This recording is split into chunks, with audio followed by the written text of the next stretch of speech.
السلام علیکم ورحمۃ اللہ وبرکاتہ۔ آج کا موضوع نصیحت، گھر میں کھانا بنانے والی خواتین کے لیے نصیحت۔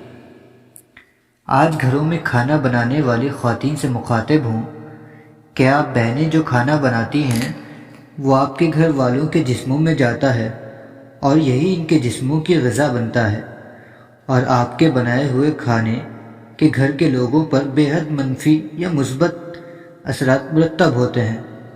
اب یہ آپ کے کھانا بنانے والے طریقے پر منحصر کرتا ہے۔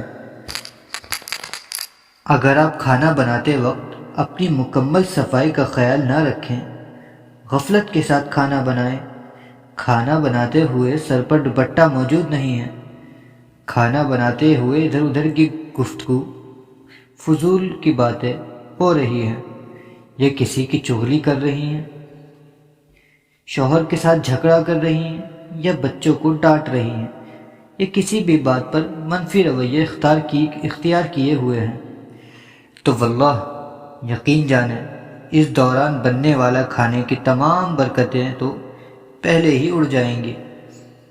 جو کھانا جسموں میں جا کر نور پیدا کرتا ہے، اب وہی کھانا گھر والوں کے جسموں میں جا کر ظلمت پیدا کرے گا اور انہیں مزید برائیوں پر اکسائے گا۔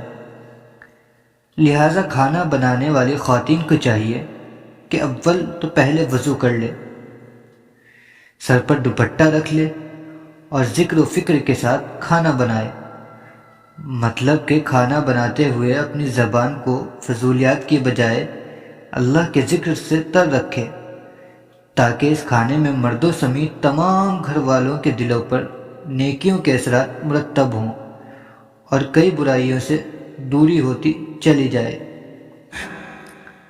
رسول اللہ صلی اللہ علیہ وسلم کے دور میں صحابیات کا بھی یہی معمول ہوا کرتا تھا۔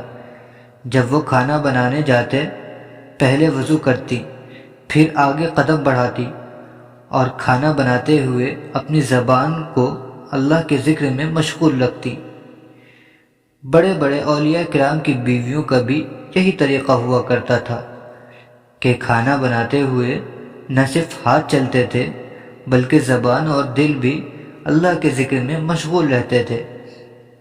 عورت کے ان اعمال سے کھانے میں برکت پیدا ہوتی ہے، کھانے میں نور آ جاتا ہے، اور میں مکمل یقین کے ساتھ آپ کو کہتا ہوں کہ بچوں کو آپ باوضو کھانا کھلائیں تو بچوں کے اندر آپ کی اطاعت و فرما برداری کا جوش و جذبہ پیدا ہوگا۔ یہی کھانا آپ باوضو شوہر کو کھلائیں تو رب تعالیٰ کے ذکر کی برکت سے شوہر کے دل میں آپ کے لیے پیار و محبت میں اضافہ ہوگا۔ اللہ حافظ۔